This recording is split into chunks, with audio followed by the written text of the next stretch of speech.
Hello वीर, तो हम लोग आज करेंगे महाजनपदास फॉर एंशिएंट हिस्ट्री। तो बेसिकली हम लोग कर रहे थे गवर्नमेंट एग्जाम्स के लिए कंप्लीट एंशिएंट हिस्ट्री। तो उसी का ये पार्ट है। बाकी की जो एंशिएंट हिस्ट्री है वो चैनल की प्लेलिस्ट मिल जाएगी। आज हम लोग बात करेंगे महाजनपदास के बारे में। तो महाजनपद क्या थे? तो बेसिकली जैसा कि हम लोग आज के समय पर देखते हैं, हमारे यहाँ पे बड़े बड़े स्टेट्स होते हैं। एक कंट्री होती है, एक कंट्री के अंदर बहुत सारे अलग अलग स्टेट्स होते हैं जो कि मिलके एक देश बनाते हैं। तो फिर वैसे ही उसी समय पर कोई देश का कॉन्सेप्ट तो नहीं था, पर अलग-अलग बड़े-बड़े स्टेट्स हुआ करते थे, बड़े-बड़े राज्य हुआ करते थे। तो वो उन्हीं को क्या कहा गया है, महाजनपद कहा गया है, जो कि अलग-अलग लेवल पे थे। और 16 महाजनपद थे, तो बहुत बड़े-बड़े स्टेट्स थे एक तरीके से कहा जाए तो। उनके नाम कुछ इस प्रकार हैं: मगध, कौशला, कुरु, पांचाल, गांधार, अवंती, मत्स्य, सूरसेन, काशी, वज्जी, मल्ला, अंग, बंग, चेदी, वत्स, कम्बुज। तो ये कुछ स्टेट्स के नाम हैं जो वहीं पे एग्जिस्ट करते थे एक्चुअली। और हम लोग आज बात करेंगे इनकी लाइफ कैसी थी, यहाँ पे कैसे लोग थे यहाँ पे, और कैसी कैसी बस्तियाँ थी, उनके बारे में थोड़ी चर्चा करने वाले हैं, कैसे कैसे स्टेट थे। क्योंकि इसके बाद जो पावर है वो एक जगह पे एक्लमिनेट हो जाएगी। क्योंकि अगर हम लोग बात करेंगे मौर्यन एम्पायर की, तो वो बहुत बड़ा बड़ा हो जाएगा। तो ये सभी सभी उसी के अंदर मर्ज हो जाएंगे किंगडम्स आने वाले समय में। क्योंकि उनका जो एरिया ऑफ एक्सपेंशन है वो काफ़ी ज़्यादा हो जाएगा अगर हम लोग अशोक अशोक की बात करेंगे तब। तो अभी हम आपको एक स्लाइड दिखाएंगे जिसमें कि जो जो आपको स्टेट दिख रहे हैं वो आज के समय पर, प्रेजेंट समय पर कहाँ पे थे, उसके बारे में थोड़ा बता दिया जाएगा, कहाँ कहाँ प्रेजेंट करते हैं एक्चुअली। तो पहले आप मैप में देख लीजिए कौन सा जो हम लोगों ने राज्य बताया वो कहाँ कहाँ थे। जैसे यहाँ पे वो अंग, मगध, वज्जी, काशी, चेती बुंदेलखंड में, अवंती, ग्वालियर वगैरह, सूरसेन, कोसला, पंचाल, कुरु, मत्स्य, गांधार, कम्बोज। तो ये सारे स्टेट्स हैं मैप में जो है उस समय पे एग्जिस्ट करते थे। तो हमने मैप में दिखा दिया कहाँ कहाँ एक्चुअली एग्जिस्ट करते थे। अब हम लोग बात करेंगे वो एक्चुअली प्रेजेंट कहाँ-कहाँ थे, उनके नाम भी लिखे हुए हैं, हमने लिस्ट निकाली थी। तो अंग की कैपिटल क्या थी? चंबा। और ये मॉडर्न डे की लोकेशन कहाँ पे है? ये मॉडर्न डे लोकेशन है भागलपुर, बिहार में। मगध, ये है राजगिरी, इसकी कैपिटल थी। और इसकी अभी एक्चुअल लोकेशन कहाँ पे है? गया, पटना। काशी, इसकी कैपिटल काशी थी, मॉडर्न डे बनारस में है। वत्स, कौशाम्बी इसकी कैपिटल थी, और इलाहाबाद वाला एरिया है। कुसाला, सरस्वती, और इसकी मॉडर्न डे लोकेशन है उत्तर प्रदेश, ईस्टर्न उत्तर प्रदेश। और सूरसेन, सूरसेन कौन सा कैपिटल क्या थी इसकी? मथुरा। और मॉडर्न डे लोकेशन है इसकी मथुरा, नाम इसका चेंज नहीं हुआ। पांचाल, पांचाल की कैपिटल क्या थी? अच्छी चित्रा एंड कंप्लिया। और इसकी जो मॉडर्न डे लोकेशन है वो वेस्टर्न उत्तर प्रदेश। कुरु, कुरु की कैपिटल क्या थी? इंद्रप्रस्थ। और अभी प्रेजेंट समय में क्या है? मेरठ। मत्स्य की है विराटनगर। और इसकी जो अभी लोकेशन है वो जयपुर में है। और चेदी तो आपको पता होगा, इसकी है Banda. Oh my God, Bundelkhand, मतलब जो बुंदेलखंड का आज का रीजन है वही। अवंती, उज्जैनी कैपिटल इसकी है, और मध्य प्रदेश वाला एरिया है। गांधार, तक्षशिला कैपिटल थी इसकी। और रावलपिंडी इसकी अभी करंट लोकेशन है। कम्बोज की क्या है? पोंचा। और इसकी राजौरी और हजरा, कश्मीर, मतलब कश्मीर वाले एरिया में था। असमका की कैपिटल थी प्रस्थान। और बैंक, मतलब ये गोदावरी किनारे बसी हुई है। बज्जी की है वैशाली, और अभी भी वैशाली में है। और हम लोग बात करें मल्ला, ये यूपी में है, देवरिया में।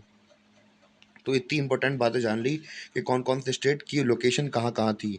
तो इतना उम्मीद है कि आपको समझ में आ गया होगा। अब हम लोग बढ़ चलते हैं अपने नेक्स्ट स्लाइड की ओर। तो हम लोग बात करेंगे, जितनी भी हम लोग बात करें कि खर्चा वगैरह होता था किले वगैरह का, आर्मी वगैरह का, और जो मंत्रिमंडल होता था उनका, तो वो खर्चा कहाँ से पूरा करता था राजा?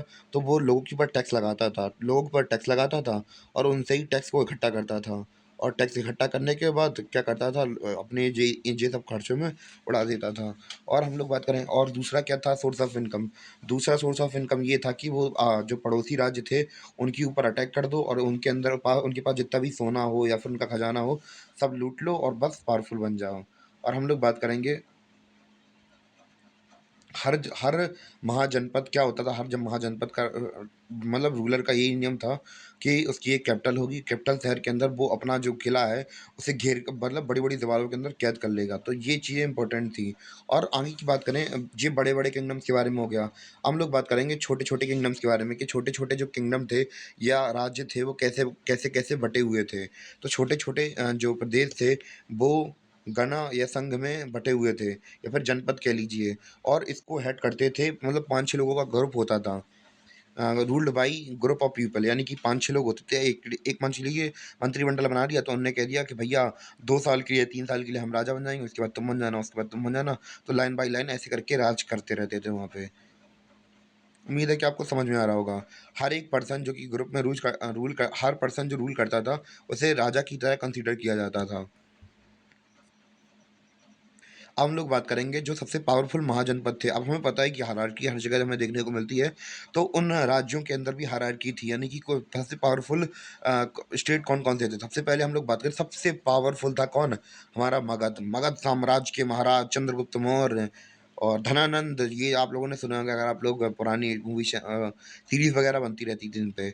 अवंती हुआ दूसरा, फिर आती है काशी, फिर कौशला, फिर वज्जी। तो ये कुछ हमारे पावरफुल स्टेट थे कहाँ के महाजनपद के। अब हम लोग बात करेंगे कि जो मगध था वो इतना ज़्यादा पावरफुल क्यों था? तो क्या-क्या ऐसी बात थी जिसकी वजह से वो इतना पावरफुल बन गया। तो एक तो सबसे पहली बात ये है कि ये गंगा नदी के किनारे बसा हुआ था, तो यहाँ पे फर्टाइल लैंड थी। अब जहाँ पे अच्छी लैंड होगी और वहाँ पे लैंड अच्छी होगी तो खेती किसानी भी अच्छी होगी। इस वजह से ये क्या था हमारा बहुत बेनिफिशियल एग्रीकल्चर, यानी कि यहाँ पे एग्रीकल्चर बहुत अच्छा होता था।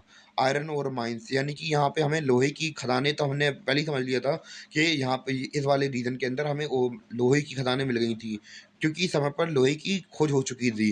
अगर हम लोग वैदिक पीरियड में बात कर रहे थे तो वैदिक पीरियड में लोहे की खोज नहीं हो पाई थी, पर हमने देखा था कि यहाँ पे लोहे की खोज हो गई थी। इस वजह से ये लोग यूज़फुल टूल्स और वेपन्स बना पाए, जिनकी वजह से जब युद्ध हुए तो उनके बीच में लड़ सकें। तो युद्ध एक बहुत इंपॉर्टेंट फैक्टर होता है कि आपको अगर जंग लड़नी हो, जैसे कि अगर हम लोग बात करेंगे मॉडर्न हिस्ट्री की, तो जो फ्रेंच आर्मी थी और फ्रेंच यूरोपियंस थे, वो इंडियन से ज़्यादा अच्छे कैसे थे? क्योंकि वहाँ की वेपनरी काफ़ी अच्छी थी। इस वजह से क्योंकि उनके पास मॉडर्न वेपन्स अच्छी मात्रा में थे और हमारे पास लोग ज़्यादा होने के बावजूद भी हम उनसे नहीं जीत पाए थे। मतलब ज़्यादातर यही होता था कि हार ही जाते थे, अगर ज़्यादा अच्छी नीति ना बनाते तो। और इस वाले रीज़न में हमने बताया कि पानी की मात्रा अच्छी ठीक-ठाक थी, तो यहाँ पे फॉरेस्ट भी थे और फॉरेस्ट से तो यहाँ पे क्या थे, एलिफेंट भी थे। तो एलिफेंट उस समय पर हम लोग बात करें इम्पोर्टेंट कंपोनेंट होता था किसी भी युद्ध में। आप लोगों ने ज़्यादातर देखा होगा कि जो भी किला आप लोग अगर किले वगैरह में घूमने गए होंगे, तो ज़्यादातर किले के गेटों में क्या वो कील गड़ी होती थी। कि सोचा है आपने कभी वैसा क्यों होता था कि जो क्या गेट होते थे उनके आगे कील गड़ी होती हैं? तो वो इसलिए होता था क्योंकि उन हर जगह पे जो राजा वगैरह होते थे, युद्ध के दौरान हाथियों का इस्तेमाल करते थे, क्योंकि हाथी बड़े-बड़े गेटों को ऐसे ही तोड़ देते थे। इसलिए राजा वगैरह तो वहाँ पे कील वगैरह गड़वा के रखते थे अपने फोर्ट के सामने। इससे अच्छा आप राजस्थान के कई सारे किलों में चले जाइए या फिर उत्तर प्रदेश में आ जाइए, तो ये सारा सीन हमें देखने को मिलता था। यहाँ से रिवर बह रही थी, यहाँ से गंगा हुई या फिर यमुना हुई और ये सारी चीज़ें बह रही थी यहाँ पे। तो अब ये सारी चीज़ें ट्रेड के लिए बहुत ज़्यादा इम्पोर्टेंट होती हैं। अगर रास्ते की बात करेंगे तो व्यापार के पर्सपेक्टिव से ये बहुत ज़्यादा इम्पोर्टेंट चीज़ होती हैं।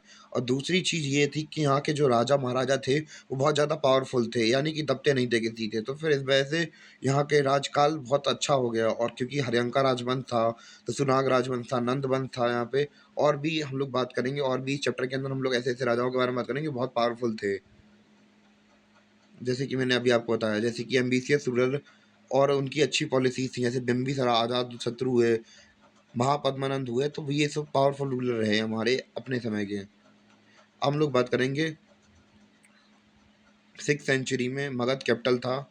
मगध का कैपिटल क्या था? राजगिरी था, जिसका मतलब था राजगिरी का मतलब क्या होता है? राजाओं का घर और ये क अच्छी तरीके से पहाड़ियों में ढका हुआ था। और हम लोग बात करें कि 4th सेंचुरी में जो कैपिटल थी पाटलिपुत्र से मतलब पाटलिपुत्र में शिफ्ट कर दी गई, क्योंकि गंगा की वजह से मतलब कि गंगा वगैरह रहेंगी तो फिर ट्रेड करने में कोई दिक्कत नहीं होगी। इस वजह से उससे क्या कर दिया, शिफ्ट कर दिया उन्होंने। और ये तो हमने आपको एक्सप्लेन कर ही दिया था। आई थिंक इतना चैप्टर काफ़ी है। हाँ, आज के लिए इतना वीडियो काफ़ी है और मिलते हैं अपने महाजनपद के अगले वीडियो में और हम लोग अगले वीडियो में हम लोग अलग-अलग राजाओं के बारे में बात करेंगे, जैसे कि हर्यंका राजवंश हुआ, शिशुनाग राजवंश हुआ, नंद राजवंश हुआ। तो उम्मीद है कि आपको लेक्चर समझ में आया हो, अगर थोड़ा बहुत भी डाउट लगे तो आप लोग कमेंट कर सकते हैं। तब तक के लिए धन्यवाद।